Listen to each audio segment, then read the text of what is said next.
10, 9, 8, 7, 6, 5, 4, 3, 2, 1.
Charles Bronson is a cop looking for a killer, and he's running out of time. I'm a mean, selfish son of a... But I want a killer, and what I want comes first. We found some blood. He's lying. There was no blood on my clothes, and he knows it. When there is no justice, this man is the law. Charles Bronson, 10 to midnight. Well, good morning, good afternoon, good evening, and good golly, Miss Molly. Welcome to the latest edition of the Canon Film Club, where we talk about all things Canon films. I mean, wait a minute. I thought he was describing you there, a mean son of a bitch. Mean, selfish son of a bitch. That's not me. Just kidding, buddy. Misanthropic, sure. Me, not so much. Anyway, I am your host, That 70s Rock Fan, and today we are back on the streets with the legend that is Charles Bronson, our favorite tail gunner. Charles Bronson in 1983's 10 to Midnight. You get this beautiful copy of this beautiful movie. And it's this tale of an LAPD detective and his rookie partner on the trail of a psychopathic young man who is murdering young women. It kind of sounds familiar, that plot. I don't know where I might have heard that plot before, before 1983. Anyway, that's what we're talking about today. So do us a favor, click the like button, share out the stream. Whether you're a returning fan of the Canon Film Club or a newcomer, you don't want to miss this. We'll have a lot of fun as usual today. So stay tuned and let's get started. First of all, I'd like to welcome my fellow Canon Film Club members, Mr. Pope Metallicus and Imperatus. Gentlemen, how are you? Doing good, man. Thanks for having me on. Yeah, no complaints here. What would She's I do finally without... gone away. I can actually live like a human being again. Exactly. Right? What is that like, living like a human being? I'm not really quite sure myself.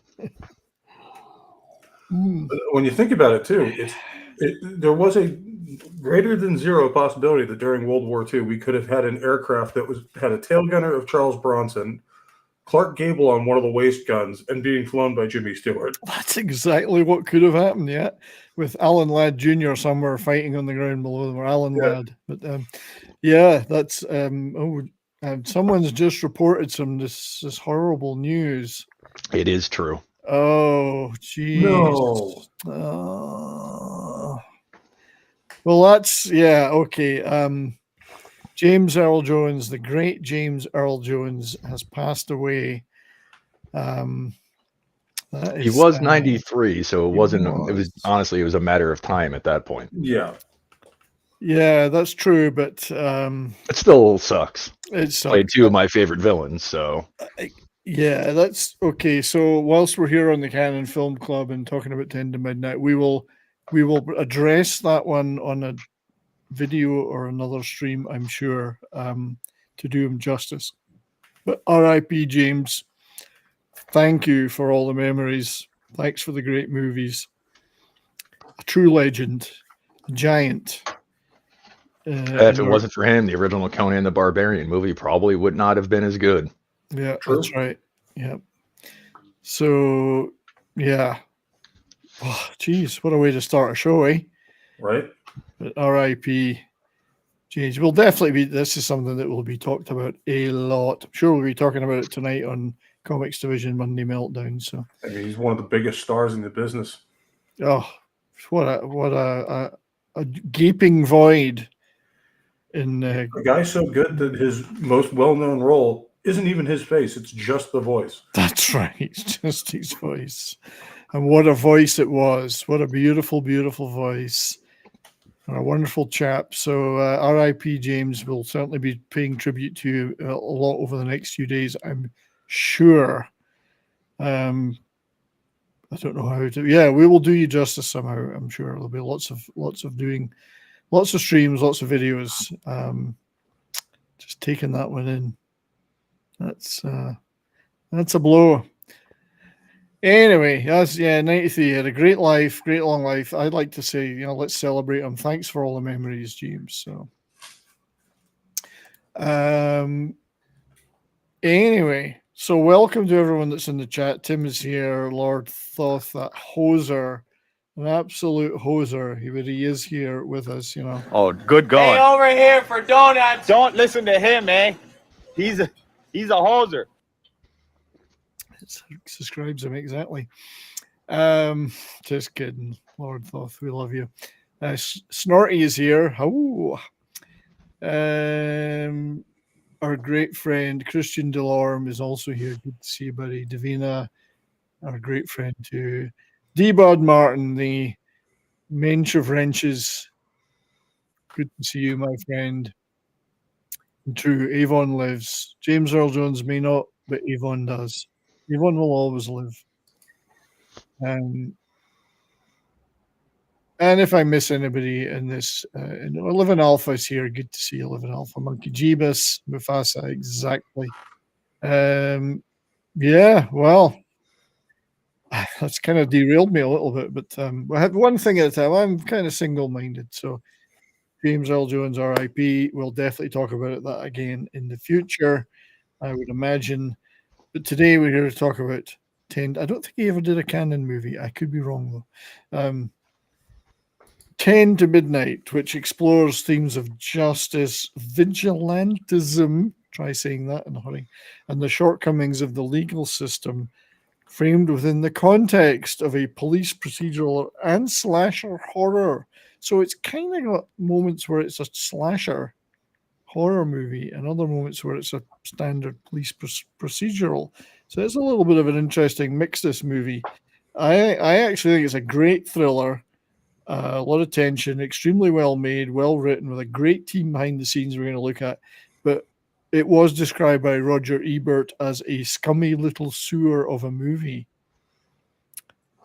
When he gave it 0 out of 5 in his review. So once again, it annoyed all the wrong people, the right people. So that's fine. Dirty Harry budget style. There are parallels to Dirty Harry, more so than Death Wish, I would say. Living Alpha is saying, despite being a canon aficionado, I have no recollection of this film, and that's why I wanted to talk about it, because it kind of slips under the radar a little bit often. I mean, I saw it back in the day on VHS. It was a huge VHS and cable TV hit in the 80s. Made okay money in at the box office, but this was where it became really popular, and it was shown late night on cable in an edited version. And I remember seeing it on VHS, and you kind of forget about it for a while. But having watched it a lot this week, I've kind of come to appreciate some of the writing in it. Particularly, there's some really sharp writing in it. So and a more of a subdued performance from Charles Bronson, although he does some of his best walking in this movie. I think he walks really well. Just another last thing at the moment on James Earl Jones, the voice in Star Wars. Yeah, Conan, Doctor Strangelove. That's right. Hunt for Red October, The Lion King, and so many more. Yes, an absolute giant. James Earl Jones was the narrator for Judge Dredd, and it was directed by Danny Cannon. Well, there is a link then. Well spotted, Monkey Jeebus. That's absolutely, that is, now I'm a trivia guy, but that is well spotted. And we're going to get a lot of trivia today as we talk about this movie. Released by Canon subsidiary City Films. It was a Canon movie, but it was made by City Films and distributed and co-produced by Canon. Released on March the 11th, 1983, filmed in Los Angeles. And it's funny how Los Angeles is portrayed as being particularly horrible in this movie. God knows how much worse it is now. It's in 83. Great poster. So absolutely brilliant poster work on this. Reported budget of $4 million. With a US box office, just a US box office of $7 million, but very lucrative on cable broadcasts, which is where one of the clip I used at the beginning was, you can't use the full trailer for the movie because it gets copyright blocked, but you can use the VHS and cable clips, and that was one of them at the beginning. Huge hit on rental. I do like that art, although I'm not sure even Charles Bronson's eyes look that. And of course, the naked Gene Davis, which we'll be talking about that, I think, a little bit. I do like this cover, although it's not this. It's a man with dynamite, I think it's called. Yeah. Possibly not even the same movie. I don't know. It's the same haircut. And then Al Filo de Medianoche is a great cover of that. And we do like these. I love the foreign covers. And then 10 Minuti a Mezzanotte with another great piece of artwork for this movie. So what is the background of the film? Well, of course, in 1982, Death Wish 2 had been a big hit for Canon and Charles Bronson. I think we talked about Death Wish. I actually went to see it in the cinema. I was so excited about this because I was actually too young to see the first Death Wish in the cinema. So Death Wish 2 was my introduction cinematically. Big hit for Canon, big hit for Bronson. So obviously, Golan and Globus were keen for more. So they approached very good friend of Charles Bronson, producer and de facto manager, a guy called Pancho Conner, to see if they could get Bronson on board for another Canon movie. And this is where the usual Canon story comes in. There's a little bit of a story here. Pancho had worked with Bronson on a number of movies, both before and during Canon. There's some of them here, like St. Ives, The White Buffalo, and Love and Bullets. So he and Charles Bronson went back quite a way. I do like the dressing gown that Charles is wearing in this poster. It's pretty smooth. And then he continued to work with Canon and Charles on a number of Canon movies: Death Wish 4, Assassination, Murphy's Law, and Kinjite, if that's how you pronounce that. Forbidden Subjects. And he suggested that, because he had something he'd optioned the rights to, which is a book a script based on a book called The Evil That Men Do by R. Lance Hill. And and as canon, Golan and Globus, not exactly known for being shy, though, said, "What? This is going to cost us $200K for the script? Forget it."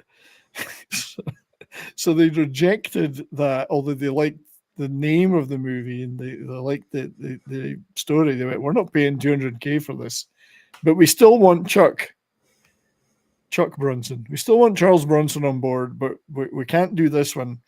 But this is funny because they later, there they are at Cannes. They imagine they didn't want to pay $200K, all the money that they spent on other stuff, and they wouldn't pay $200K for that script.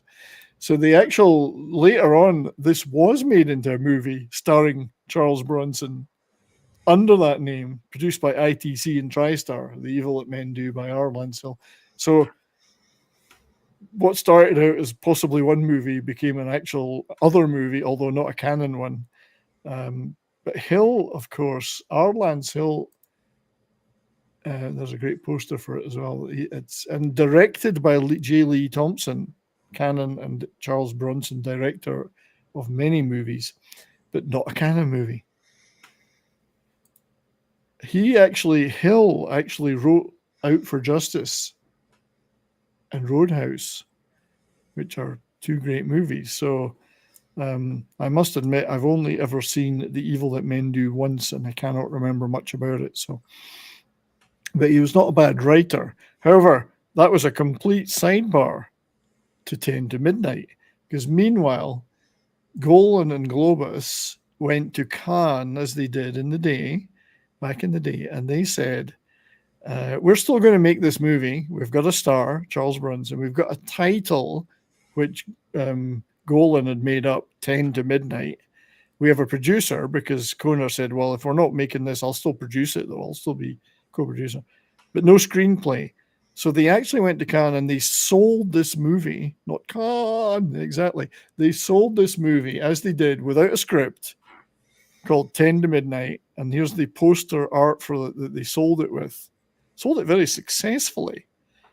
And it was described by them at Cannes as an international thriller involving terrorists. So I'm not sure that's exactly how it turned out, but they sold it on that basis. Serious filing what looks like an Uzi on the cover with an explosion somewhere over Mexico. I do love this artwork. It's really neat. So this is typical canon stuff. The Evil That Men Do, a Bob Iger story. The Wrath of Khan. Yeah. But this is what they used to do. The Go-Go Boys. They'd go to Cannes and they'd sell a concept poster for a movie that had no script or nothing else going for it. At least this time they had a producer and a star. So they needed a script because obviously they'd promised to sell this damn thing internationally to these distributors. So what they did was they approached a guy called Lance Houle. And Houle's another canon veteran, or he would become a canon veteran. He produced or played a big part in the Missing in Action series. And he'd worked with Conner and Bronson on this movie in 1980 called Cabo Blanco, which I must admit I've never seen. Has anybody out there seen this movie? Well, if I have seen it, I don't remember. I mean, it is 40 plus years ago. So they'd worked together, and J. Lee Thompson was the director on that as well. So you could see there was a kind of group of people who were to become canon veterans were all involved. And they said, so they went to Lance Houle, and he said, well, I got a screenplay for something called Bloodbath, which is written by a guy called William Roberts. And well, here's some more Lance Houle movies. He produced Missing in Action series. He produced Man on Fire, which is a great movie. But he had the script Bloodbath by William Roberts. Nothing to do with the original Evil That Men Do. And they just attached it to 10 to Midnight, the name 10 to Midnight, even though the subject matter had nothing to do with terrorism, international or otherwise. It was actually a cop slasher procedural crime thing based upon the real-life Chicago serial killer Richard Speck, who did target nurses and did some horrible things. So the original 10 to midnight concept of international terrorism was quietly forgotten, and it suddenly became a cop and a killer and a deadline, which is fine. Nothing wrong with that. Roberts, of course, William Roberts, amongst other things, wrote The Magnificent Seven. And the reason I like to point these things out is that it shows that even a fairly low-budget canon movie like this had a good team behind it, and a great writer, good producers, experienced director and cinematographer. So they always had this great team behind stuff, even if it was seen as fairly low budget and schlocky at times. So here we go. Copa, I keep calling it Copacabana, Capo Blanco. The film was poorly received by critics, describing it as an appalling rehash of Casablanca and as indescribably inept by Time Out. It should have been a canon movie, really. Yes, James Earl Jones, Alan Quatermain, The Lost City of Gold, the follow-up one to the movie we did last time. A witless Capoblanco. Halliwell's film guide described it as a witless spoof of Casablanca. So which seems to have been cobbled together from a half-finished negative. And these were the good reviews. So anyway, finally, Cannon had a script, two producers, a title, a story, albeit nothing to do with what they originally had wanted. So it's a typical Cannon story. Hey, let's sell this. Now we actually need to make the movie. How are we going to do that? And by the time they'd sold that, they probably had spent the money on something else. So Charles Bronson, of course, was the key to all of this. We've talked about Charles Bronson very many times on these shows, and he remains one of our all-time favorite people. As we described, actual true-life war hero, coal miner, mild-mannered chap, but played some of the most masculine roles in TV, in movies and TV.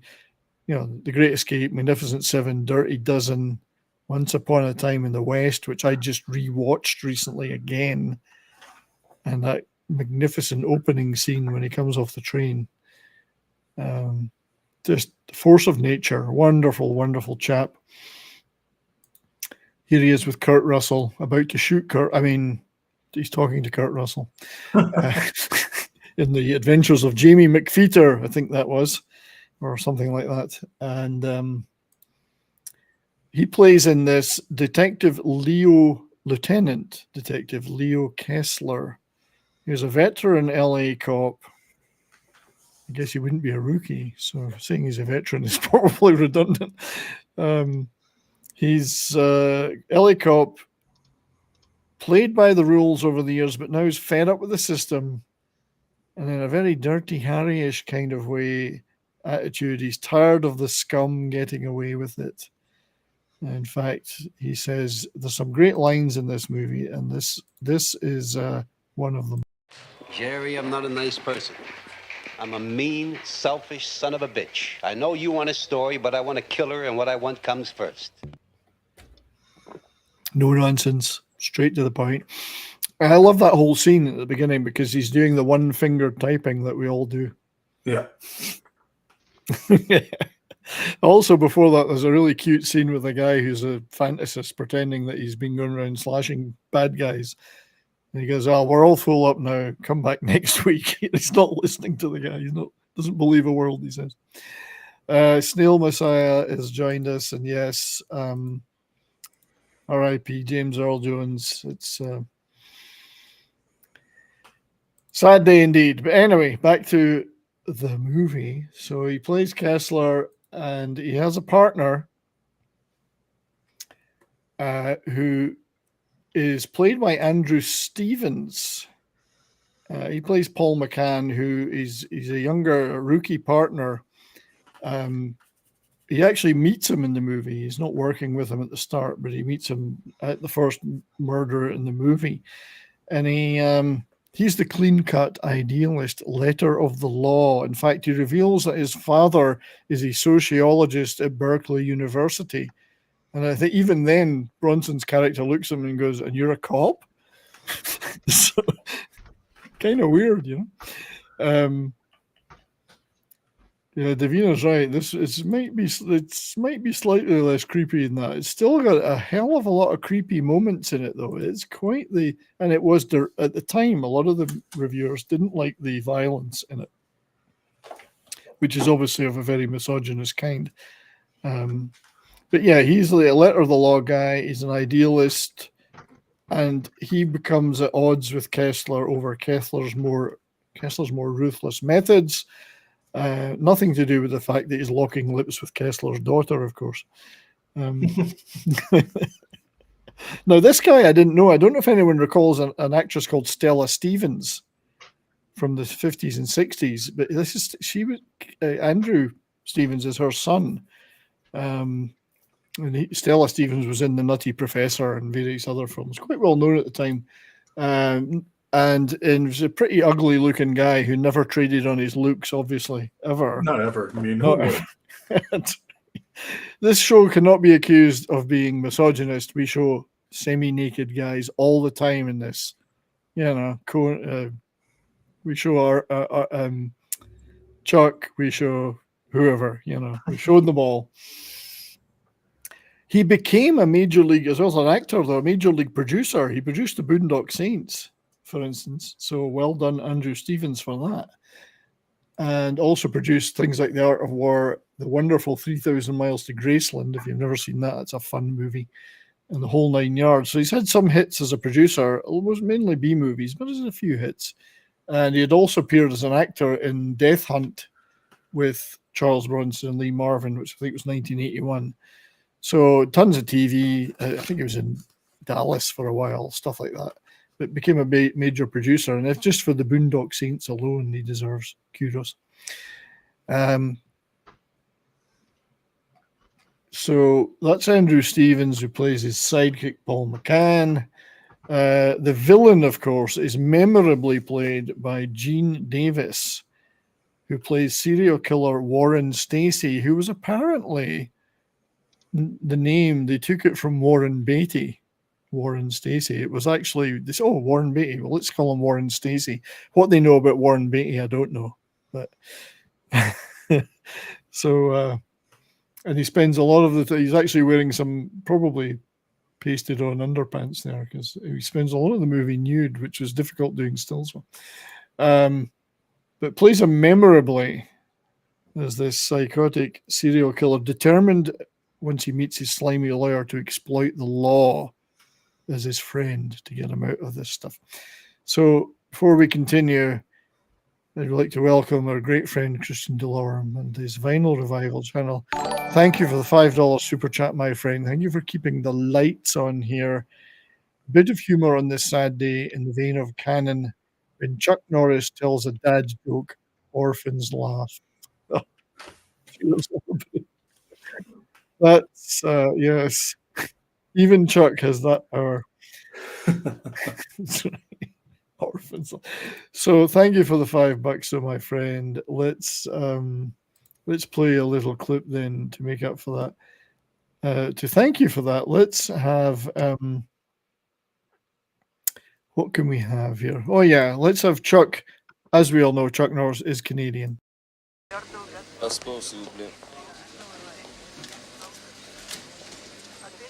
Canadien? Oui, CBC du Canada. Chuck Norris, famed Canadian. I think he's got way too much testosterone to ever pose as someone from the CBC. That's right. There's nobody works for the CBC looks like that, I can assure you. Well, it was like we used to laugh at when Delta Force first was stood up. Like their cover was like they were like computer programmers or logistics experts. When was the last time you saw a bunch of computer nerds that looked like Special Forces operators? That's right. Yeah, and then another thing it's a bit of a trope in movies. So if you watch spy or action thrillers over the years, the number of them that have a Canadian passport, like you'll spot it in movies all over the place. Even one of the Bond movies, one of the girls that he's talking to, one of them, she's got a Canadian passport. It's this kind of thing. They seem to be American passports too much of a giveaway. So the Canadian, no one would expect the Canadians, as they never do anything underhanded. That's right. Anyone who knows Canadian history just starts laughing. Yeah, I know.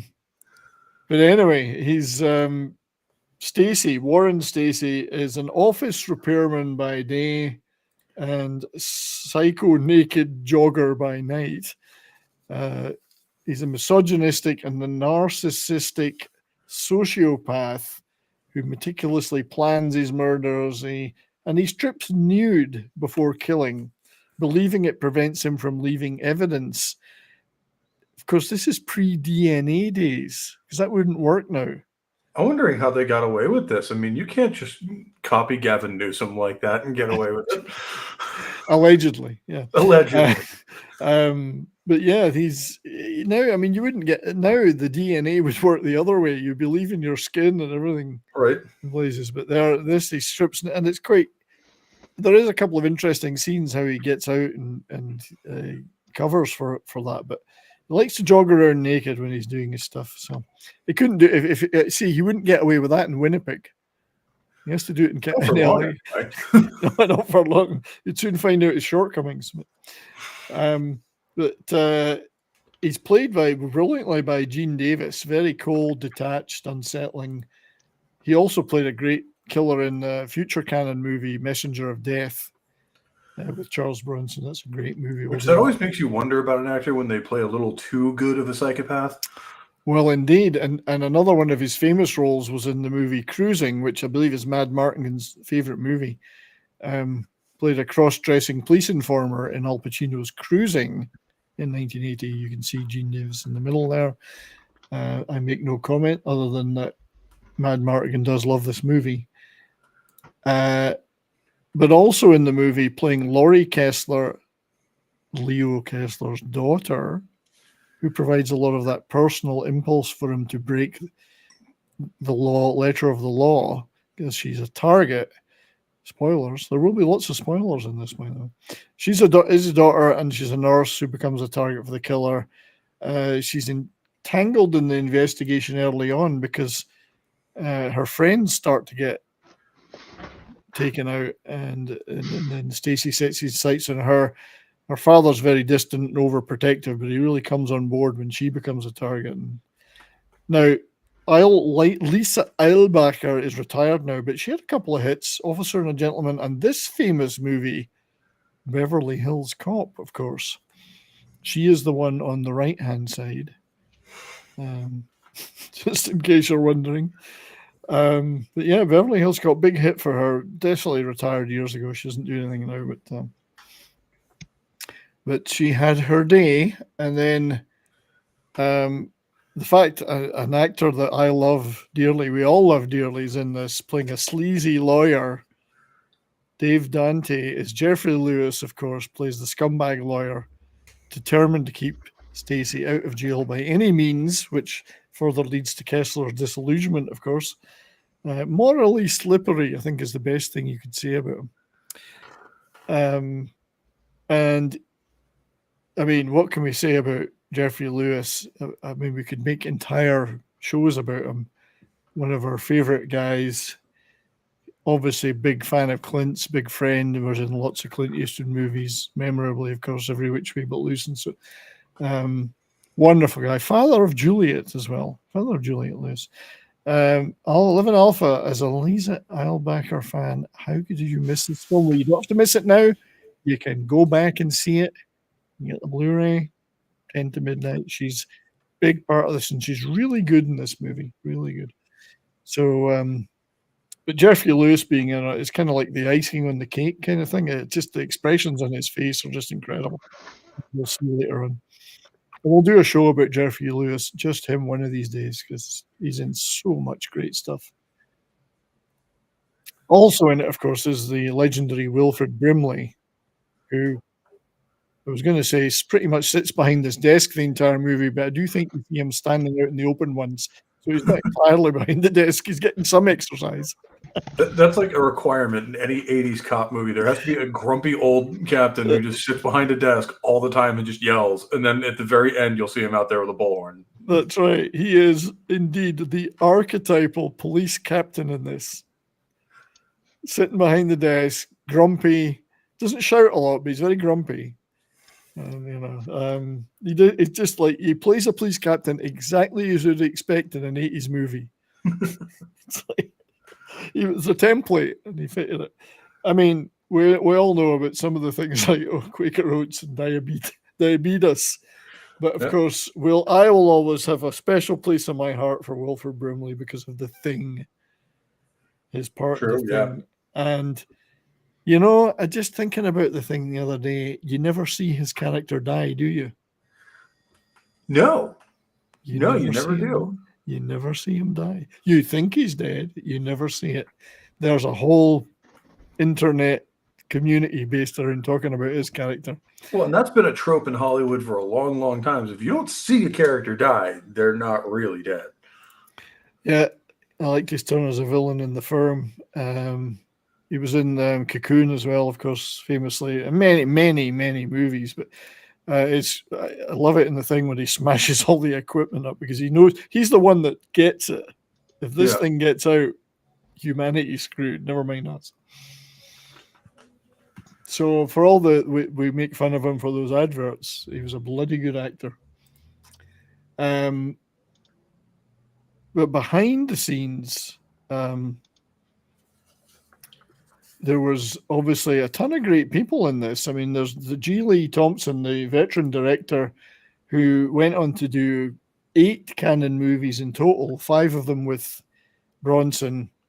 Also co-wrote the screenplay for this. I guess he adapted the original screenplay by Roberts. So Cannon and Bronson, friend of Bronson's, Cannon veteran. Pre-Bronson, of course, we've talked about him before, but pre-Cannon, he did things like Cape Fear, The Guns of Navarone, and some brilliant classic movies. So great director, which really adds, I mean, these behind-the-scenes guys that Cannon got really added a lot to these, which were mostly low-budget movies, Another one we never talked about for him before, of course, is another great movie, McKenna's Gold, with great cast like Gregory Peck, Anthony Quayle, Burgess Meredith, Omar Sharif. This is a wonderful movie if you've never seen it. It's another J. Lee Thompson, Eli Wallach. I mean, who doesn't like Eli Wallach? But on top of that, the director of photography is Adam Greenberg. Now, Greenberg went on to win an Oscar for cinematography for Terminator 2. He also was on the first Terminator, and he did things like The Big Red One, Ghost, Rush Hour.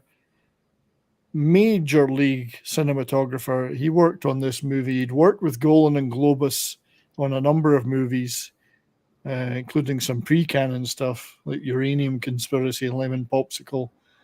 We must do The Last American Virgin sometime, particularly because of the soundtrack. So he was the DP in all of these.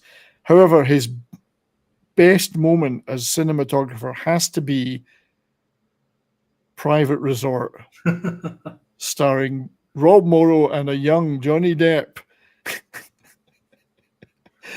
So, not a Cannon movie, although it should be a Cannon movie. I've never seen this film. Tom was telling me last night he has seen it. It's not very good. But that was the same guy that was the cinematographer on 10 to Midnight and Terminator 2 did Private Resort. So it has its attractions, don't you think? Yeah, a couple. Yeah, a couple of attractions. This wonderful looking guy was actually the music guy who did the music. Robert O. Ragland, longtime Cannon collaborator, has done hundreds of movies in his time. One of them, I love this. This is Grizzly, which is a movie that he did the soundtrack for. I don't know it. I just like the poster. I like the sleeve of the record. I mean, isn't that a great? Imagine, I want that single. Right. I want that. Isn't that great? Robert O. Ragland, and I don't know this movie, but this is a show about trivia. This is a movie he also did the soundtrack for called The Yin and Yang of Mr. Go. It'll make you think of Dr. No. And it's a joint British-Hong Kong production from 1970.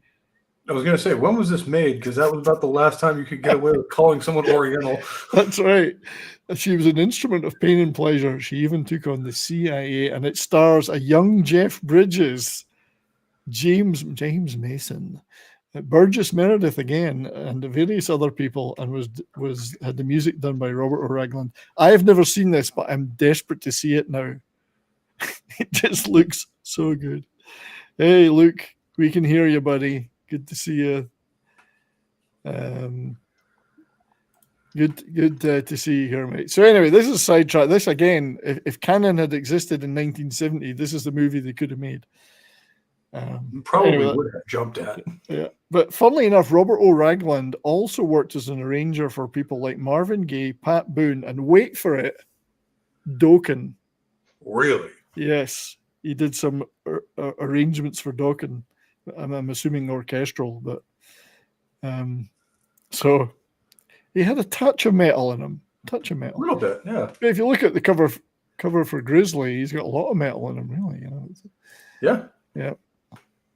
So that's the team behind this. There are a few other people in it, though. The nurses that are friends of Kessler's daughter. There's 4 nurses. She's one of them. This is Kelly Preston. It was her first movie, and of course, she went on famously to be, first of all, married to John Travolta for many years. But she was in things. 52 Pickup was another kind of movie she was in, but then she went on to star in Twins, Jerry Maguire, a bunch of other stuff. So Kelly Preston, who I think sadly is no longer with us, she had a bit part in this. But also in the nurses' room, the 4 nurses, was Ola Ray playing Bunny, Laurie Kessler's bestie. Can anyone tell me what she was in? Famous 15-minute video that she was in. Well, apparently Luke knows down in the chat. Luke will know. Yes, I live in Alpha. You're correct. It was Thriller. I didn't know that until I was researching more for this movie that Ola Ray was in Thriller. But that's not the only music video connection, because this lady, Gianna Keogh, or Tomasino as she was known at the time, was a roommate of one of the first victims in this. She was in all the ZZ Top videos from the 80s. Legs, Sharp Dressed Man. Oh, wow. Yeah, there she is. In all 3 of those big famous ZZ Top videos. And she did a ton of other music videos. So there's some deep trivia for you. Yes, Luke, Ola Ray, Ebony Princess, African Queen, and Nubian Goddess. That is exactly what she is. So, so lots of people in the background. There she is again. So, and then this gentleman here, Bert Williams, plays the father of the first victim in the movie. He was also in Murphy's Law, Messenger of Death, and he plays a part in Cobra, another Canon veteran. So there was a few people here and there of interest in this. Oh, and I forgot to say that Gene Davis, of course, that plays the Psycho. We talked about him when we did The Hitcher recently. He was one of the cops in The Hitcher. So. Oh, that's right. Yeah. Yeah, he was one of the troopers in The Hitcher. Yeah, so he had a little part in that too. But there you have it. So not a bad, I mean, we made this point before, but behind the scenes, a lot of great people working on this. And people may have looked at this. I mean, you saw the reviews from people like Roger Ebert and others about 10 to Midnight. You know, it's misogynistic, it's violent, it's whatever. It had a really tight script, well filmed, well acted. It's a really tight little movie. And when I've watched it 3 times this week, I've really grown to appreciate just how good a thriller it is. It's not tons of action, but it's got a lot of really compelling scenes amongst the actors, particularly some of the scenes where Stacy and Kessler are facing off in interrogation rooms and so on. There's some really tight stuff in it. So Not to mention, when they start using words like misogynistic and violent and like they clearly don't know who they're talking to, because the entire audience is going to go, stop, I'm already seeing the movie. Well, that's right. You're selling it. You can't sell this movie any harder to me. It's just, so a lot of people at the time did describe it as a horror slasher movie. I can easily see people saying that, because it's very suspenseful and more kind of thriller-esque than it is. It has those scenes in it where Stacy goes out with a knife and he murders quite a few people in this, and that is almost verging on horror slasher genre stuff, which was becoming a thing then. And then you've got this other stuff, which is the police hunting him down. It's not really a vigilante movie per se. Kessler only really gets, first of all, he starts about talking about following the law, not getting too involved personally. He only gets involved personally when he realizes it's his daughter that's at risk. Yeah. So it's certainly not a death wish scenario where he's going out of his way to go and just clean up the mess in the streets. He's following this one guy, and he's got a personal edge to it after a certain point. Otherwise, he may have continued to just follow the law, no matter how heinous the crimes were. And at least he's not married in this one, because God knows, she'd be the first one to go. Well, his wife isn't even mentioned. There's no mention of a wife. But it's funny in the police station where she goes into the police station to see her father. He talks about his daughter so little that the sergeant on the desk goes, he never said he had a daughter. And so funnily enough, she says to him when she's leaving, yeah, ask for me at the hospital. They know I've got a father there. But anyway, it's definitely creepy enough and horror slasher enough to be included in the slasher genre. It sits midway between the two, But this whole opening setup is it's really neat when you see it. This is why I think it's such a well-written thing. He's very careful about setting up his alibi, how he's going to get out to do the crime, how he's going to get back, and it works in his favor later. He was in the movie the whole time with us. He was there when we came in, he was there when we left. So he's putting a lot of effort. He almost reminds me of American Psycho a bit. Yeah, quite a bit. In fact, that may have been kind of the inspiration for a lot of how the character's portrayed. Well, it could have been, yeah. Now, I've had to be very careful editing these images because there's a lot of nudity in this. Some of it, obviously, Mad would approve of because it's of Gene Davis himself. But so, and this is where he gets into his first crime that we see, where he kills this couple. He loves to jog about naked. Which we've seen is because he thinks it's going to not, and he's right. It's less evidence. Of course, that's later on how he realizes that Kessler's trying to frame him, which we'll get into. But this is interesting. Interesting comment from Wikipedia. Harvard no longer uses the Socratic method to teach law because they realized students were not learning to their full potential under that structure. Really? So they don't know how to ask questions from an impartial angle and question things. Yeah.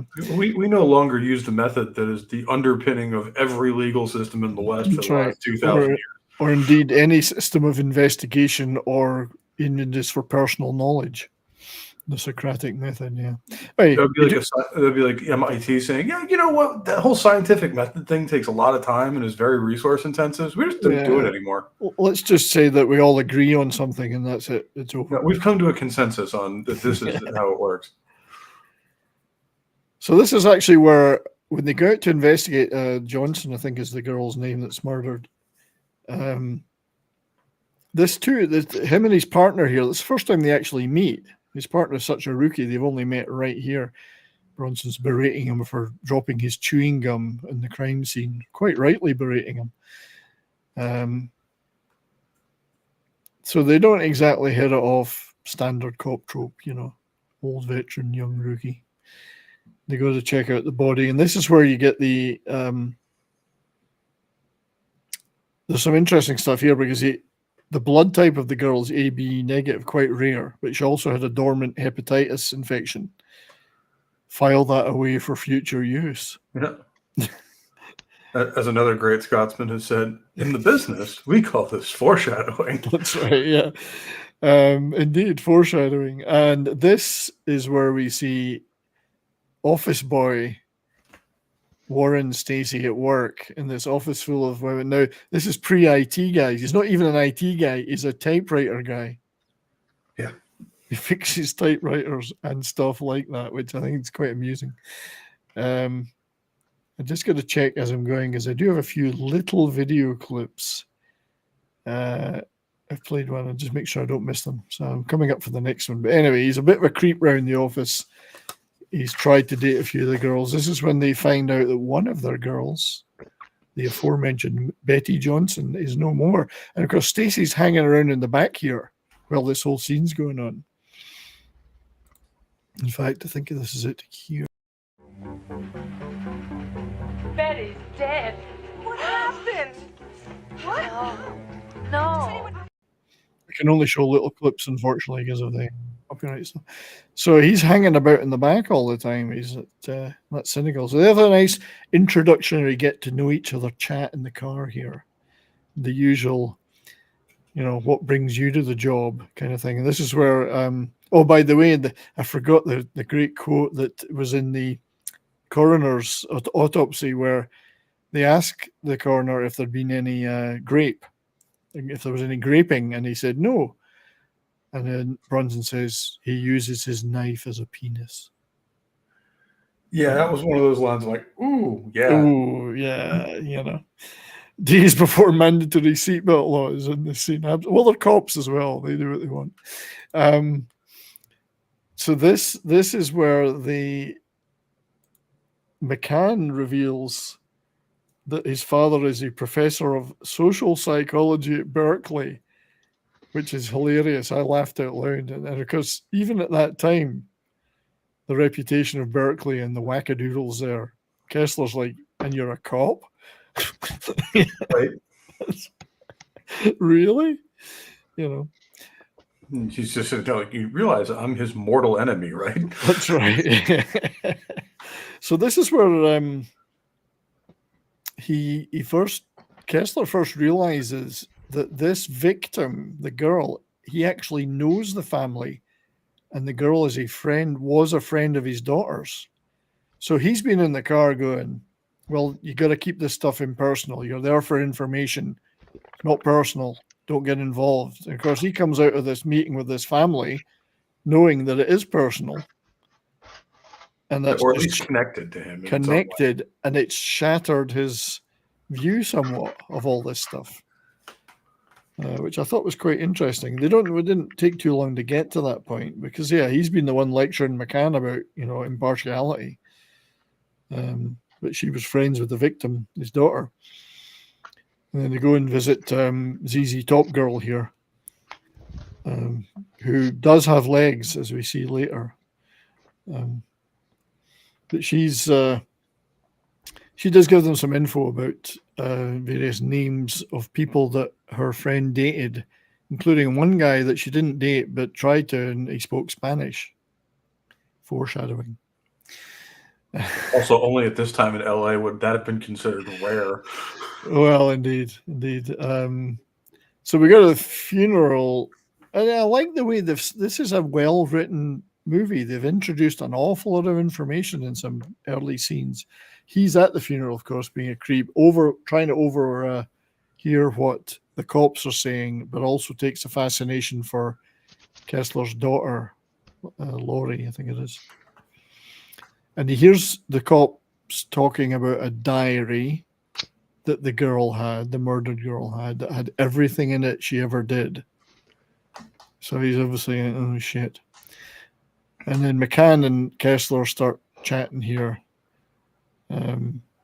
She actually thinks, and she sees the baddie, and she thinks she recognizes him. She goes up to confront him.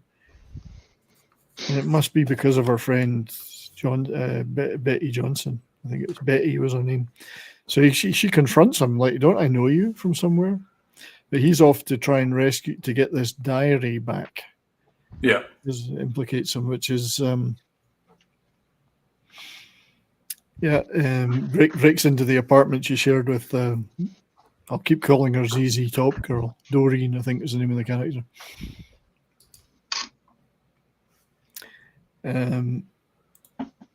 Just seeing your chats, and thank you for all the great chats. Thank you for being here, everybody. You know, you're a small but beautiful crowd today. University itself, this is Berkeley, wasn't super lefty. The people who hung around the campus were the hippocampus, as somebody mentioned.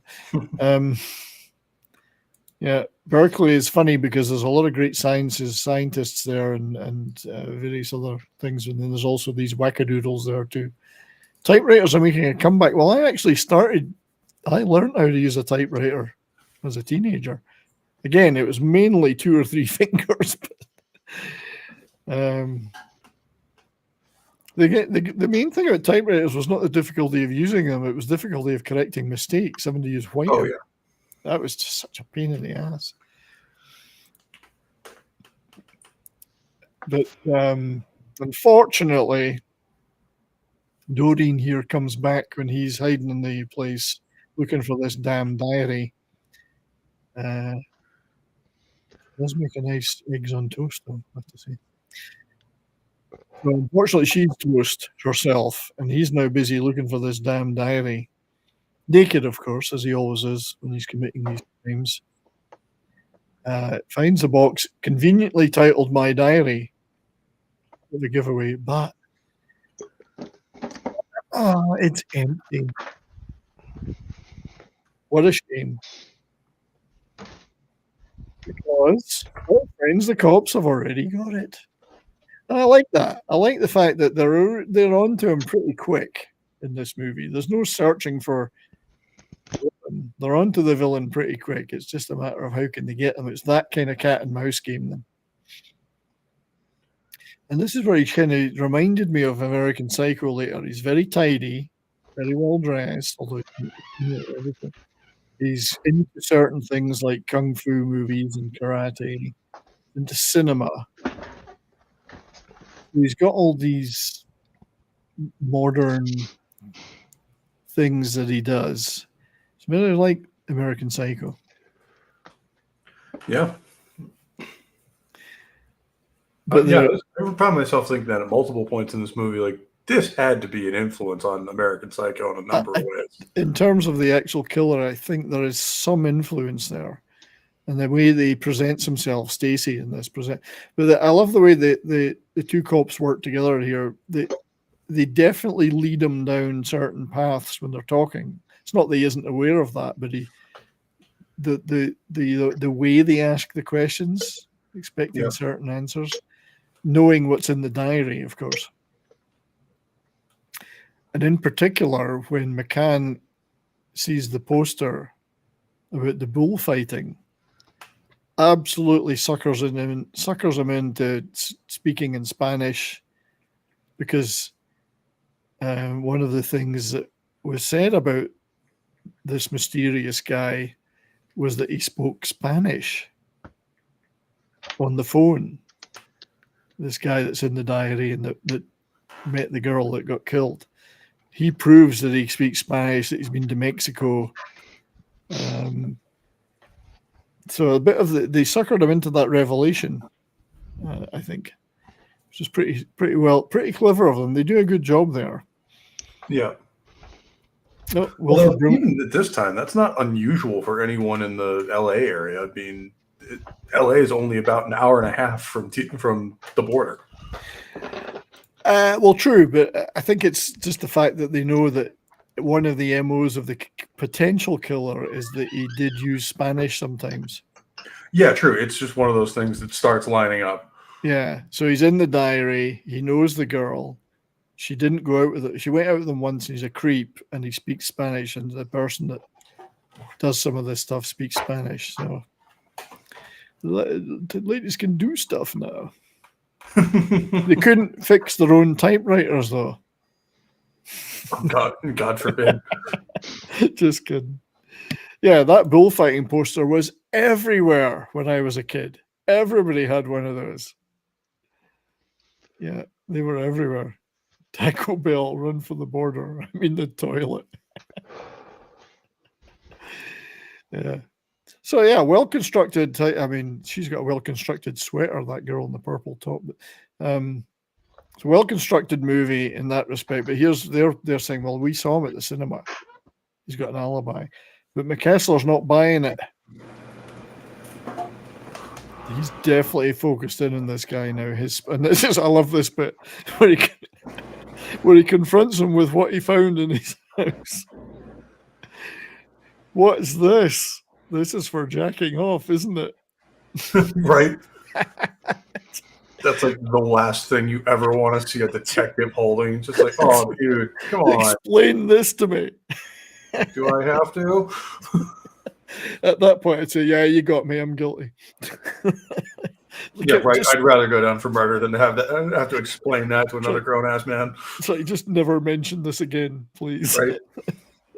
Oh, we're just going to log this into evidence for the trial. Please don't. It's funny. I'll confess to everything. Right, I did it. I killed them all. Kennedy, whatever. It was I'll confess to whatever you want. Just don't put that thing in evidence. As the living alpha says, that's not my bag, babe. My dust buster. It's certainly a buster of some kind. Tijuana probably did have a different drinking for age. They did. 18 or something. 17. Well, I don't even think they had one. Austin, that's my mother. It's the arm from a rock'em sock'em. You guys are on fire. This is good stuff. Anyway, Kessler's definitely not buying anything this guy's saying, even though he's got an alibi. He really isn't buying it. And he starts to get a little bit rough with him, which forces the DA to intervene and say, you know, all that's not admissible, takes the tape out, the recording, and they have to let the guy leave. But this is where Bronson makes another great little statement, which I think was one of my favorite bits of the movie. Right. The way the law protects those maggots out there, you'd think they're an endangered species. Come on, will you give me a break? I just like that, calls them maggots. So he's starting this long-time cop is starting to get sick of the bullshit, and he knows that this guy's the epitome of that. However, banging his head against the table whilst interrogating him was probably not the best way to get some evidence into. Right. I mean, if it had been Death Wish, he would have just blown him away right there and then. Well, that was always the great thing about Paul Kersey is he didn't need to prove shit. That's right. I don't give a shit about proving it yet. Unfortunately, Leo Kessler is still working somewhat within the law, but so that's where he doesn't really do the whole vigilante route per se. But so he's trying to get them to they're trying to get him for something, so they can at least hold him for something, I mean, Laurie. That's kind of how detectives work. Is like they'll try to get you on something so they can hold you until they can prove something. Yeah. So they figured if they can get him on a pervy call or something, they can bring him in and hold him, and at this point, I don't think they've got anything right now. They do have later, but so this is where again, Laurie Kessler talks to McCann. Her father's too busy to see her, even though he's in the building three doors away. She goes out to talk to her, and she says, "Look, I saw this guy at the funeral. He's a real creep. He was." And he was a creep with my friend, and she knew. So she's giving him the info. McCann's getting that info from her. It just adds up to the, Stacy's he's a creepy bugger, you know. And he starts to watch the nurses. And this is one where, again, the movie veers out of Copland into creepy horror slasher movie territory. Yeah, this is one of those ones where you really see that. I like how this movie's paced and that the audience knows it's this guy the whole time.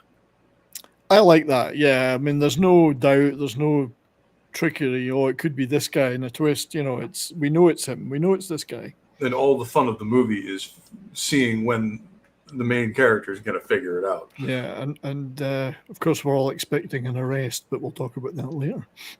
I mean, it's a Bronson movie. No one's expecting an arrest and a trial. That's right. He's going to get arrested. Yeah, there's no mystery about the killer's identity at all, but that's fine because the mystery is in how are they going to get him and the cat and mouse between them. Now, this is where it gets really creepy because this phone call where he starts talking, they call me Pedro. He says, call me Pedro. He starts talking in real. Starts out, she thinks it's a genuine admirer, and then he turns into a real hose beast. You know, he's swearing and saying all the dirty shit of the day and whatever. And you think, oh my God, you know, creepy call, very creepy. Here's another great line from Bronson in this scene. He says, "Coleslaw makes me sick." He doesn't like. We find out he doesn't like coleslaw, but, for some reason. So in order to, you know, she talks to her dad and the McCann about the call, and McCann they agree to help her out. McCann also agrees to go to a party with her to just, you know, for safety's sake, but also because I think he wants to bump uglies with her. Vote for Pedro, yeah. Call me Pedro and vote for me. Right. Call me Pedro. So they're getting the info. I mean, they're listening to her and they want to protect her. And he's just checking out her height there. Yeah, you're 5 foot, you know. So yeah, I think McCann's kind of keen on her as well, of course, but which will make Kessler even more mad when he finds out. Right.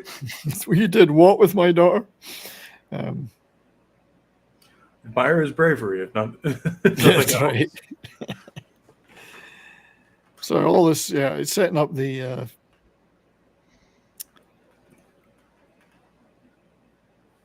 setting up them going to her. Well, McCann going to her place, talking to the girls, giving them a recorder to record any future calls, and also a police radio, which I'm kind of curious about.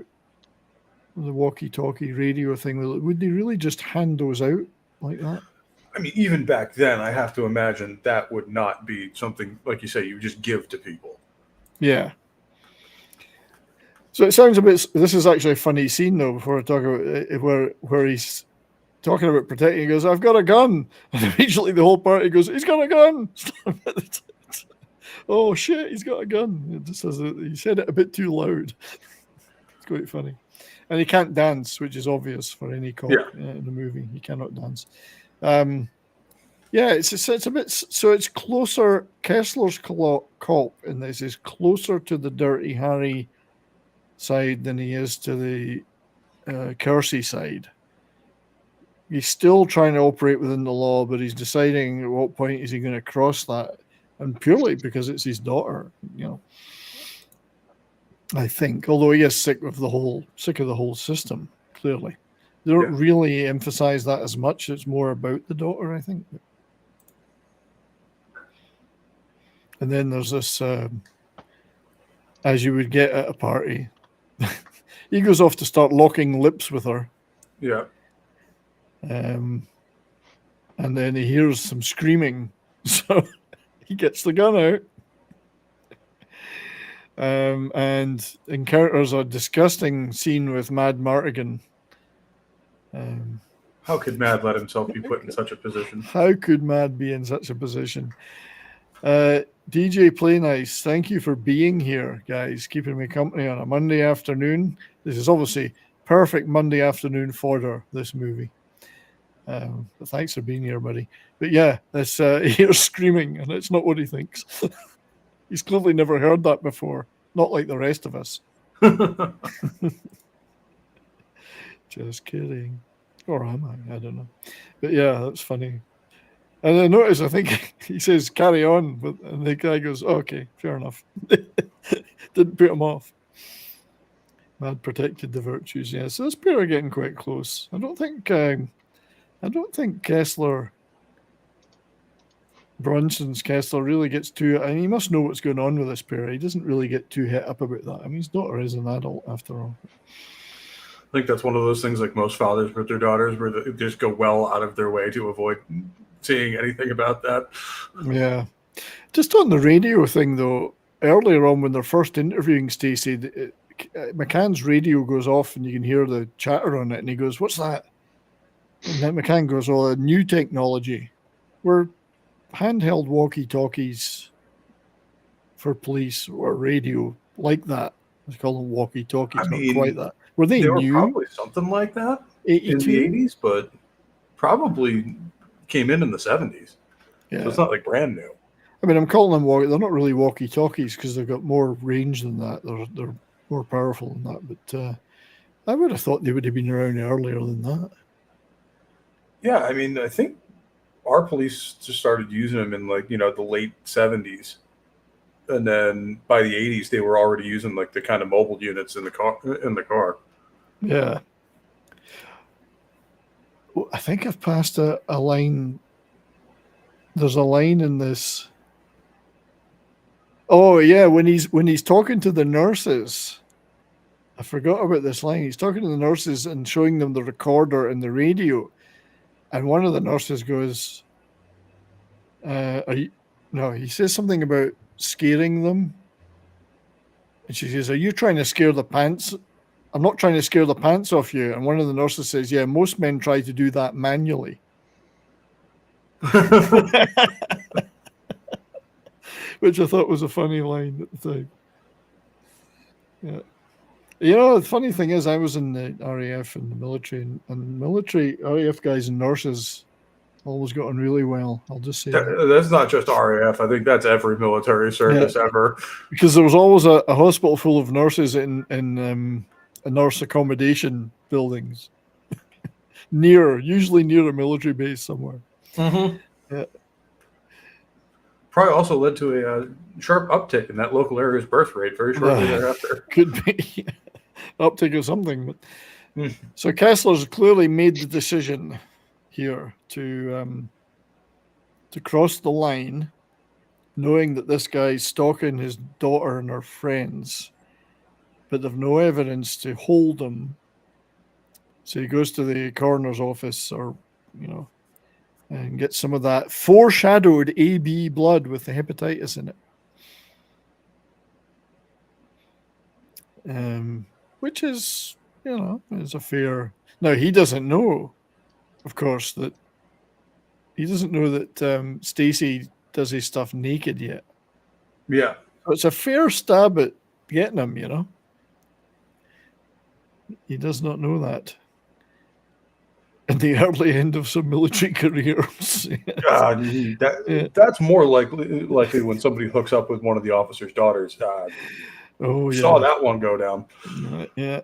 Almost happened to me. Indeed. What, you saw an officer's daughter go down on somebody? I plead the fifth. All I'm saying is when I took my uniform when I got my jacket out of the closet the next morning, there was a pair of camis hanging in there that wasn't mine, and they had birds on them. Yeah. So I immediately got the fuck out of there.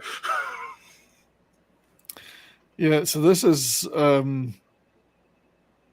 where they get him on the phone call so they can hold him. So he's trying to use the procedure. He's trying to use the process here. So therefore they can take in the clothes. And he says, "Oh, don't bother with all the clothes. Just take the ones he was wearing that night at the cinema." And look at that. They've got the blood of the victim on them. Isn't that strange? But McCann isn't buying a lot of this. He's like... Yeah, he's kind of looking at him like, what did you do? Yeah. He's kind of like, this is a bit weird. But anyway, so this is another one of the great scenes in the movie where Gene Davis does a great job here. But we're introduced to Dave Dante, the sleazy defense lawyer. And as he's pointing out to him all the things like, well, you know, it's because they're just talking about the phone call. Well, you probably get a suspended sentence. You always have a jury trial, sob story. Hey, if things go wrong, we can always claim you were nuts. Yep. All the tricks that the sleazy defense lawyers after they do. learn what he's actually been up to, people would believe the nuts charge. Yeah. Jeffrey Lewis is even wearing an archetypal sleazy lawyer outfit, I think. Oh, yeah. It's like a uniform. But while they're doing this, Charles Bronson pops in and goes, oh, by the way, we found blood on your clothes. We're doing you for first murder in the first degree. And of course, Stacy goes nuts. And he says, you're lying. But he can't say why he's lying because it would mean that he has to admit to doing it. Admitting to the crime by telling him how he knows he's full of shit. So why is he lying? Well, I have proof he's lying, but I can't tell you what it is. Yeah, right. So I've got a tiny little bit of one of the clips from this. He freaks out. It's a great scene, and the look on Jeffrey Lewis's face through the whole thing is just incredible.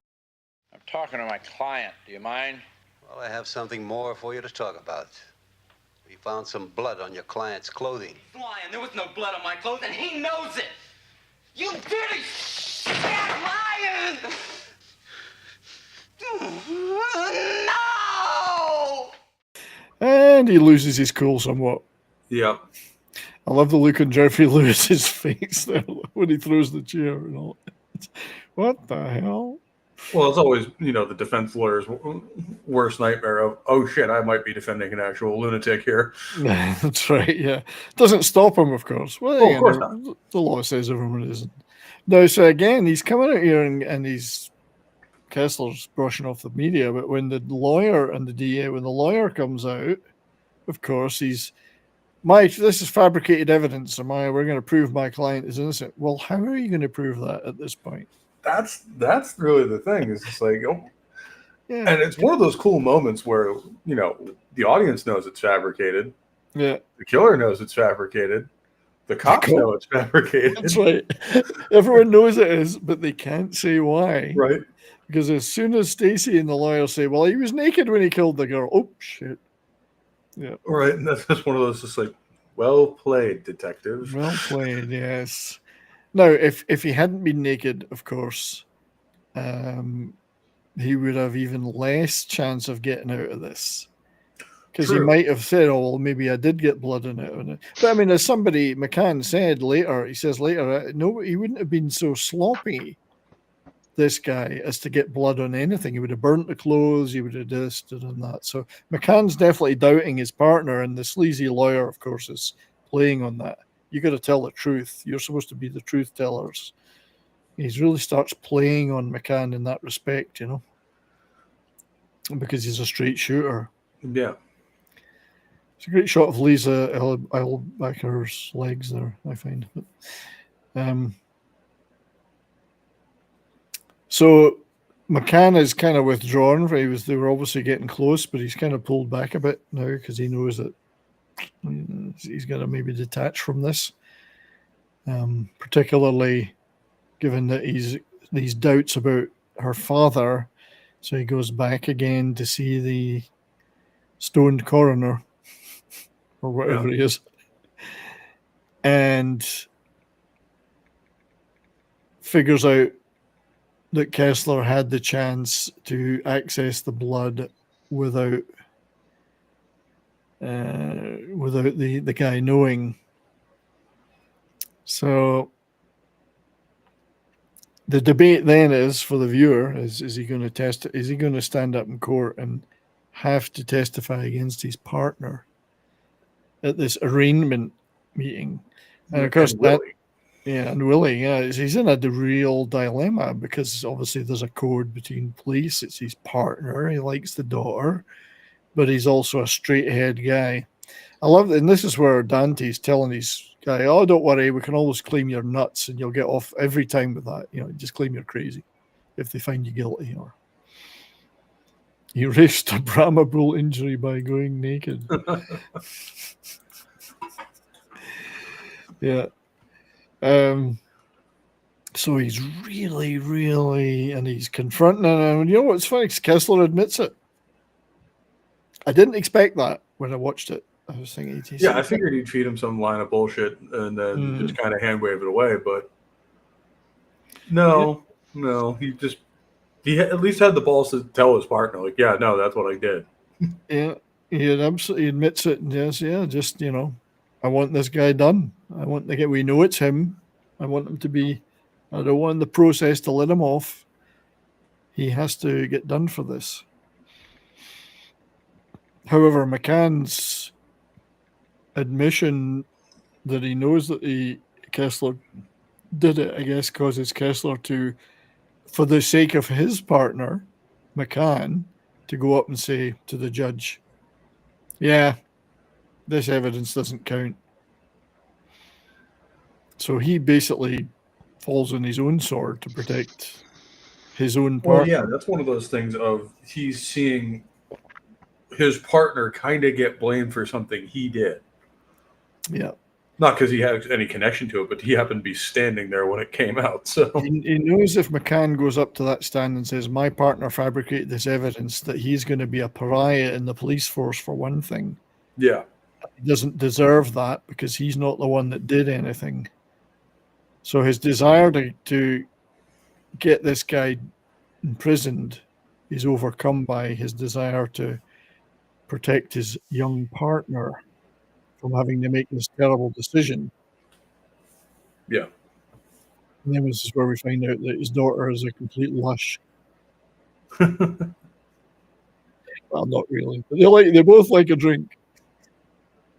I like the way Bronson plays this because he's really he's quite restrained throughout the whole movie. Always is, but he's quite relaxed. He plays it in a very relaxed way. I know he did that in a lot of his later roles, but he's not a frothing vigilante or whatever. He's a very relaxed guy, very, very quiet. Yeah, it's interesting comment by David. I was looking for more depth to put into the script, and that's possibly it added him coming out with that in court added a lot of depth to his character. Well, and that goes to show you too, when you have an actor of the caliber like a Charlie Bronson, you can kind of just let the actor kind of add that in on their own. Yeah. And I'm not joking when I say I like the way Bronson, it's one of the things I like about him, particularly in these later movies, is the way he moves around. Just when you see him walking around, he walks really well. I don't know how to put that in some fancier way. He walks with confidence. Yeah, he just moves. As a man and an actor, he just smoothly walks through every scene. He's got such command, you know. I love this. So he starts dogging him. He's not gonna because Steech. So Casey Steech. I was going to call him Casey Steech. The baddie phones him to gloat. Stacy, he calls Kessler and he gloats about it getting off. But this is all having an impact on him. It's getting to him. So Kessler's following him around. These guys, he puts the photographs on the wall as well, Kessler. It's these the photos, I had to cut it off, but the photos of the victims. Yeah. And even though he's been let off in court from this charge, no one in this office trusts him and they all hate him. So he's ruined his work for him. He's following him everywhere. And this is quite a great scene between McCann and Kessler, where despite the fact they're at odds over this tactics, they both want to defend his daughter and her friends. So they're both they're both circling the building, they're both checking, and McCann actually says, I'm going around drive-bys several times a night, and Kessler says, I know, thank you. Thank you for what you're doing there. So they're not really at odds. They're not fighting each other. Yeah, like they're still on the same side. Yeah. And it's just, and you know, this is the nuance in scripts like this you wouldn't get nowadays, where it's just like, no, it's like we agree on the goal, we just don't agree how to get there. Yeah, they're both still, there's still respect there, and they've got a common goal. I like what Davina says, and she said it's much better than I did. He knew his characters wouldn't have long speeches, so it was important to put the character in his body language. And that's kind of what I was imperfectly trying to say, that his body language, his posture, and the way he walks is so important to the way he plays these characters. Charles Bronson, just something about it. When you look at it, like 80% of human communication is nonverbal, so that just plays a huge part in it. That's right. Bronson's really good at that. There's another one I missed. Sorry, a video clip. It's another one of the great lines he makes when he's frustrated at the process earlier. It's this one here. I remember when legal meant lawful. Now it means some kind of a loophole.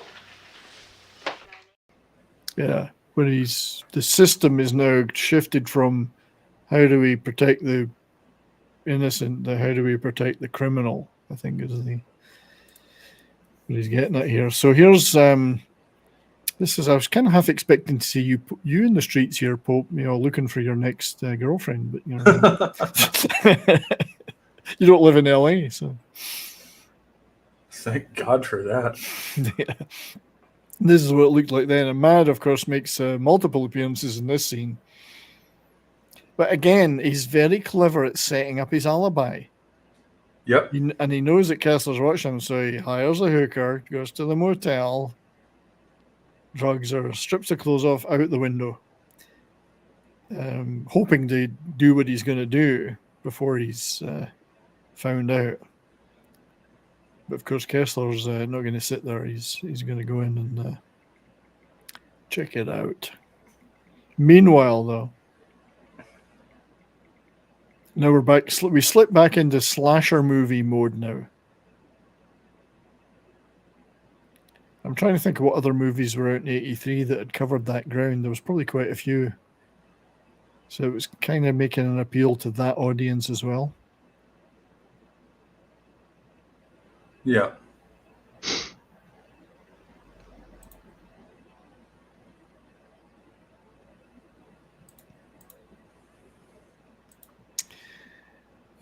Yeah, so we're all coming towards a thrilling climax.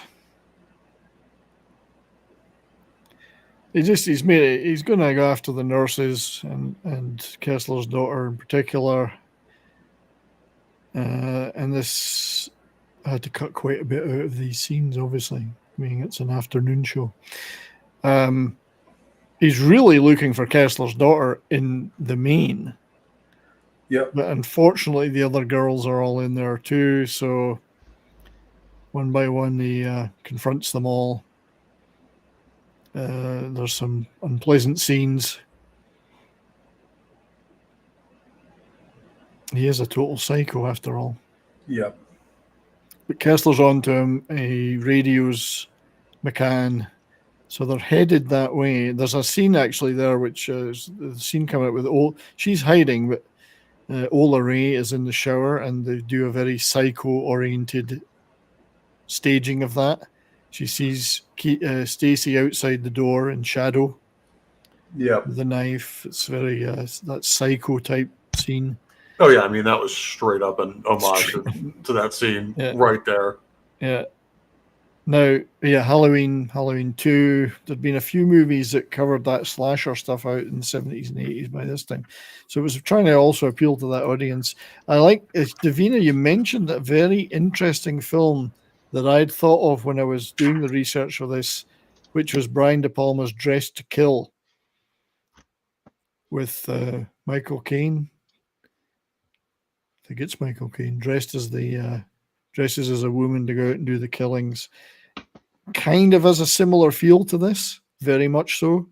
And it was out a little bit before this. So there was a sub-genre of those movies, Blowout as well. Cop stuff, but also slasher stuff. Good call, Dressed to Kill. But yeah, anyway, she's able to somewhat defend herself against him. Yeah, Dressed to Kill is a disturbing movie for sure, and seeing it at 13 would be very disturbing. I'm not sure we saw it way too young. Yeah, I mean, isn't that? I'm pretty sure Dressed to Kill is an R-rated movie. My favorite example from when I was a kid was my dad took me to see Jurassic Park in the theater because, he didn't really pay attention to it. He was just like, oh, yeah, it's a dinosaur movie. He loves dinosaurs. He'll be... I was like 7 when that movie came out. Yeah. And he's like, he'll be fine. And then we sat through the movie. He's like, yeah, might have been a mistake here. Yeah. Indeed. I think we all saw... I loved it. Oh, yeah, we all saw stuff we probably shouldn't have when we were younger. So I like the fact that she uses the tools of the trade for 4 girls living in an apartment to defend herself, Yeah. I'm assuming that was hair curlers, I don't know. But something that was hot anyway. Yeah, and then hair curler, and then, either that or a frying pan, which is also kind of right there. Yeah. But then there's this sort of very iconic sort of scene from this movie with the chase, the naked chase through the streets as he chases her. And I believe he was totally naked in the movie, but in the TV versions, they kind of put flesh-colored stuff on him. I think. I think one would hope, yeah. But I think he was actually naked in the movie. I've watched it, and it looked like he was naked, actually naked, including frontal stuff. But yeah, he's just shot through the streets chasing her, and the tension leads to, for me, one of the best climaxes of a canon movie ever, of all of them. He arrives, saves his daughter, and then, of course... Wait. Bronson had a daughter in a movie who lived? Well, I know. Hard to believe, isn't it? Especially on the heels of Death Wish 2. Yeah. I mean, that's allowed in some cases. I mean, if he has a wife, no, absolutely not. She's going to die before the first 15 minutes. Yeah, if it was filmed in Canada during February, Stacy would have been dead 10 minutes ago. Yeah, right. Frozen nuts. Yeah, she doesn't, strangely enough, doesn't die. He gets there just in time, as do thousands of other cops. Stacy realizes he's caught, and of course goes off on a rant around, you can take me in, but I'm crazy. I'm nuts. I'm going to get out of this, whatever. All the usual bullshit, which if he just shut up, he might have got away with it. Yeah, might have taken him in, but he starts ranting about how he's going to... Those phone calls on me every minute! All those girls. You sick son of a bitch. So his rant about how he's going to get out of this, and he's going to get out, and the world's going to hear from me, and all this. You'll hear from me! You and the whole fucking world! No, we won't. No, he won't. It's the way he says it. No, we won't. So he decides, you know what? I'm near the end of my career anyway. What does that matter? That's up there with his, do you believe in Jesus line? That's right. It is, in my opinion. It's simple. It's just the way he delivers it. Yeah, it's not like over the top or dramatic. He's just like almost chuckling to himself, like, no, we won't. Yeah. And it's also incredibly dismissive at the same time. Mm-hmm. Oh yeah, it's like, yeah, you just sealed your death warrant, buddy, by that rant about getting off of it because you're nuts. The system's not going to help you this time. Bye. Oh, the system will help bury him. We'll help bury him now. Yeah. And not only did he admit it in front of him, he admitted, like you said, there's like 15 cops there that all heard it. Yeah, it's funny because it's the only time he fires his weapon in the movie. Yeah. And it only kills one bad guy. Like, that's unusual. One shot, one bad guy. Are they running out of henchmen after Death Wish 2? That's I also think they were trying to do something completely different from Death Wish. It's not Death Wish. Yeah. No, it's not. But at the same time, like you said, this was on the heels of Death Wish 2. Is it a vigilante movie? Not really. Not really. No. It's more of a crime thriller than anything else. Yeah. Like a psychological thriller. It is. It's a psychological crime thriller with a horror slasher edge, and it's more along the lines of a disillusioned cop determined to stop the bad guy regardless of the law. So Dirty Harry without all the shooting, basically, without all the guns. And to me, it's a really tight thriller with some brilliant scenes. It's well written. I mean, the guy that wrote it is a good writer. And well filmed, not a lot of wasted time, which is always good. Well, Canon never extended their movies too long. Oh, yeah. 90 minutes is like a longer Canon movie. Yeah. Well, what's funny about that is you watch a lot of Korean film 70s. I do. And I also watch a lot of like Hong Kong kung fu movies. Well, I watch a few of those too. Some of the modern ones are getting short. Oh, yeah.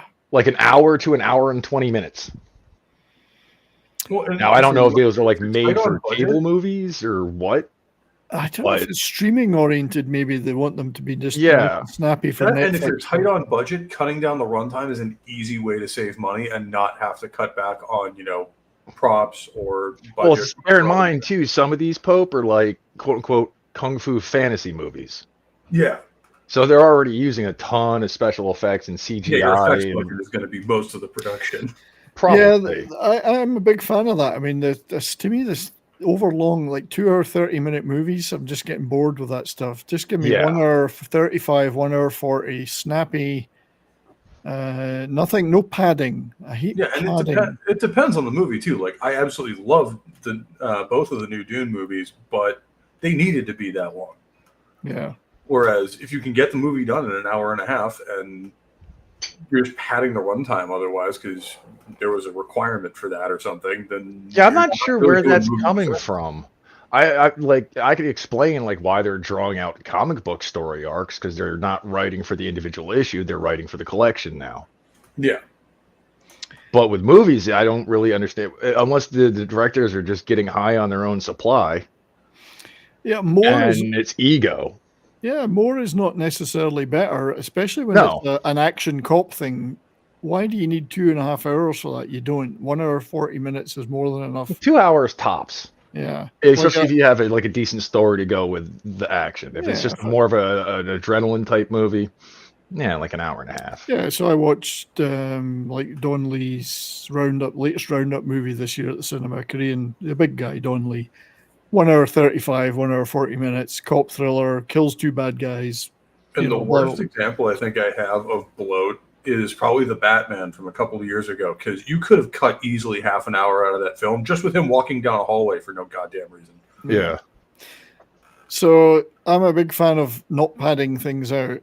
I mean, you want to pad it out, turn it into a TV series, And there's as you say, the Hong Kong. I mean, I'm watching some Chinese stuff recently too, Taiwanese and Hong Kong stuff, and they're tight, snappy martial arts cop things, and they're really brilliant.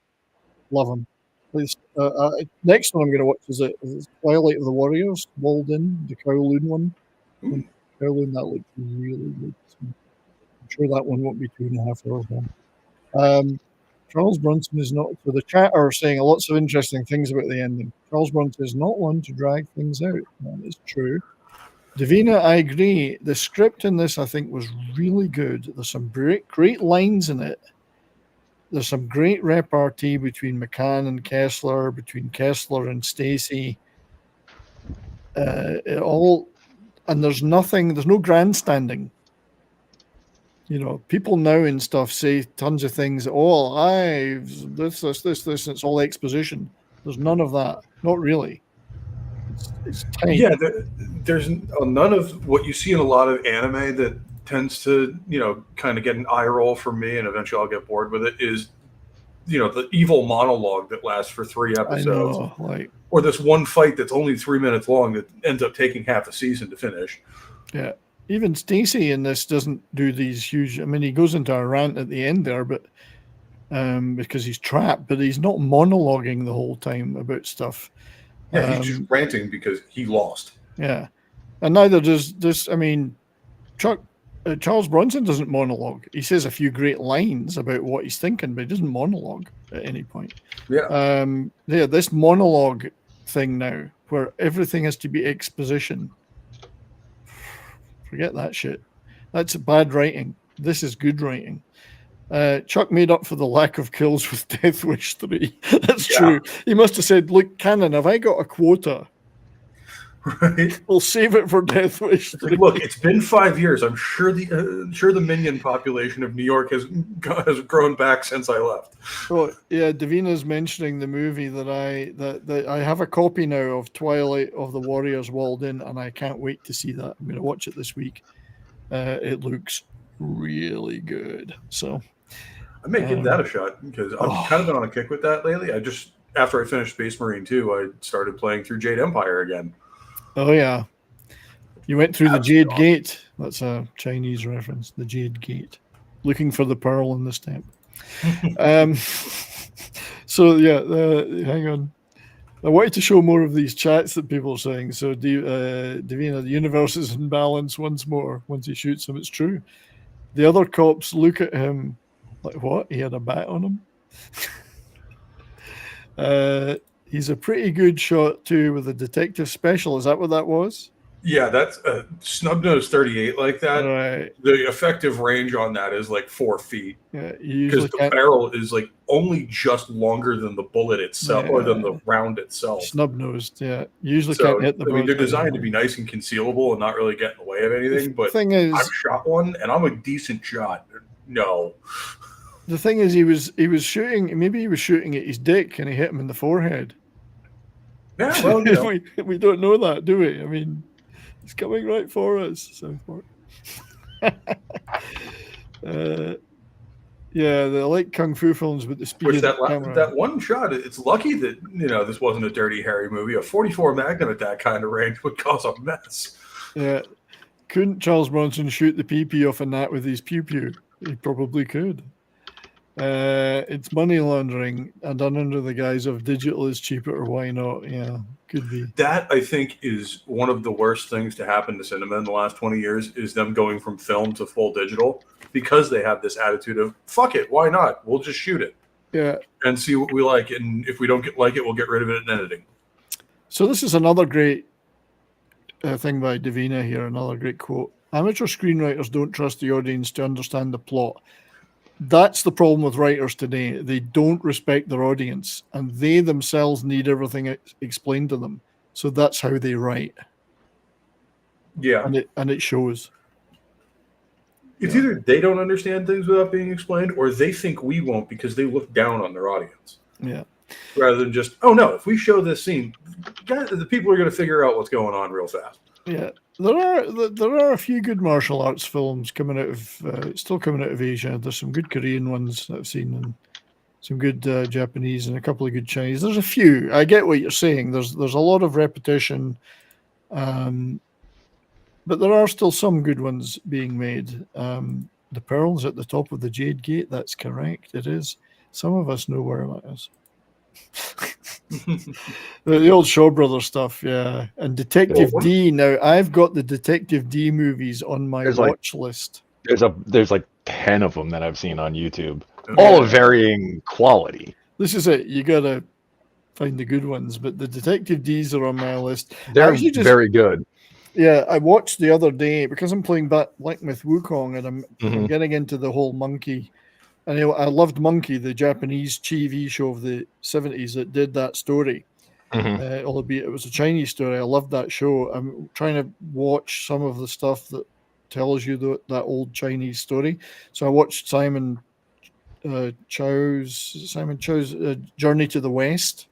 Yep. Just about a 10-year-old. Great movie. Loved it. Absolutely loved it. So leading into that story. Yeah, there's a bunch of Wukong movies. Yeah, some are good, some are not so good, but Journey to the West was a lot of fun. Really good movie. Filmmakers today don't understand plot. They view as merely whatever connects the scenes they want to shoot. And I think we see that. This movie had a plot and everything built up and led to the denouement at the end. And they don't now know it's what scene to scene to scene. Yeah, they don't know what to explain and what not to. Perfect example, Star Wars Episode 4. You give us the little opening scroll, we get it. Different galaxy, long time ago. You have an empire, you have a rebel alliance. They don't tell you who's who right off the bat. They just kind of let you figure it out. So okay, I think that guy? Starship made it real easy to figure out who was who. Well, yeah, but at the same time, they don't just hit you over the head with it like these guys are the Empire. It's like, yeah, we know. So I'd like to say hello to Jerry. Thank you for being here. Modern writers think they know better, and the current state of Hollywood is a perfect example. Yeah, say no more. That's exactly it. Journey to the West. Also, there's the Journey to the West follow-up, Conquering the Demons, which is on my list. Various monkey-related properties and Journey to the West properties are out there, so I'm trying to work my way through. But, for fun, just for pure fun, watch Monkey, the Japanese TV show from the late 70s. It's hilarious. I absolutely loved it at the time, and I've watched some of them again recently, and it's just such good fun. Cheesy, but fun, A lot of Japanese TV is very, very, as an American or even a Westerner in general, you look at it and you're just like, the hell am I watching? That's right. But the Water Margin was another one. It was made at the same time by the Japanese. I love that show. I deeply love it. Well, if I'm not The wrong, Redwall movies that's based around are really good too. Oh yeah. Isn't Monkey based around Chinese history? It is. But the Japanese made these Chinese stories because the Chinese were still in the grip of. Well, yeah. That and the fact that it's an origination story of how Buddhism came from India to China and then by extension Japan. So any country that Buddhism has any sort of presence, that story is going to have some level of popularity. Fair. Yeah. Although even in the 70s, I could picture people looking kind of side-eyed at Japan naming a Chinese story Monkey. That's not the first time you guys have used that language.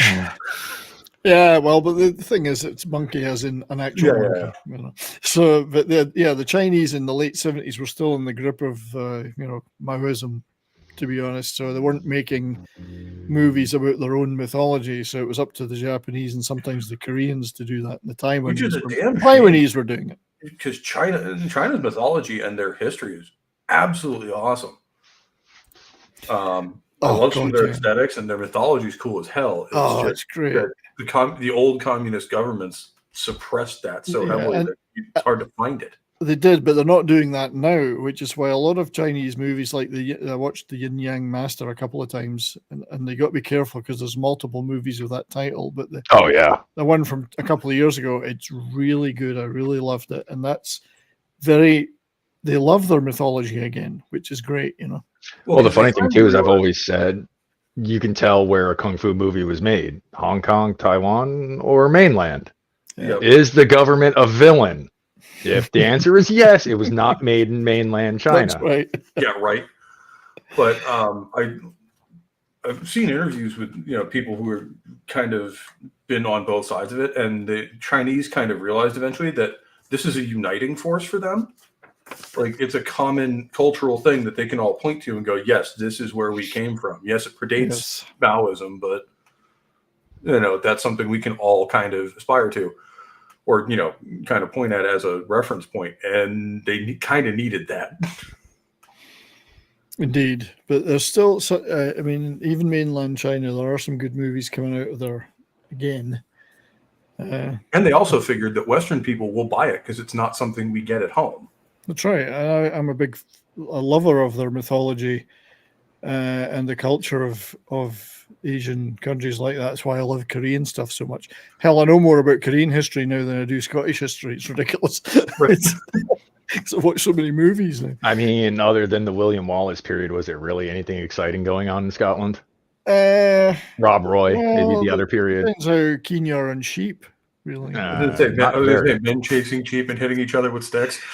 Usually it was a history of us fighting ourselves and then occasionally getting scalped by the English. So, well, that's always been the pattern in Scotland and Ireland of all the clans fighting amongst each other, and then the English show up and it's like, right, We'll get back to this. Let's get him. There was lots of dramatic history, but nothing as dramatic as the whole Wallace and Bruce stuff.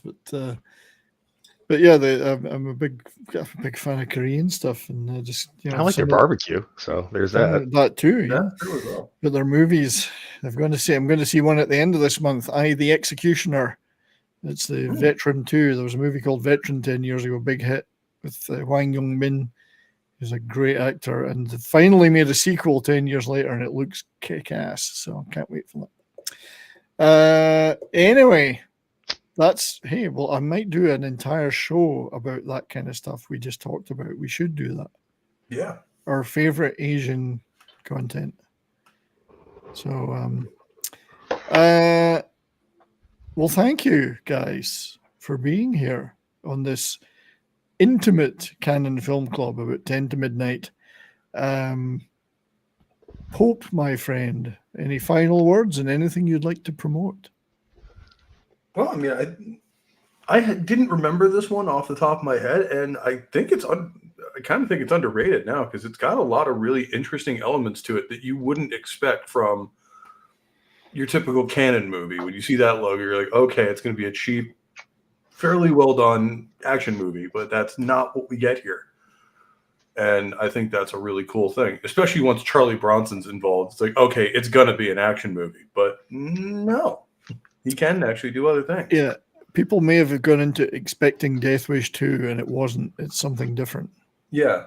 As for anything to promote, well, I mean, you can find me every Saturday night at 11 Eastern over on the Green app for another Midnight Mass, where I take a whole bunch of songs I've been listening to throughout the week, and then, some guys sometimes do requests, and then songs I think should be getting more attention than they are.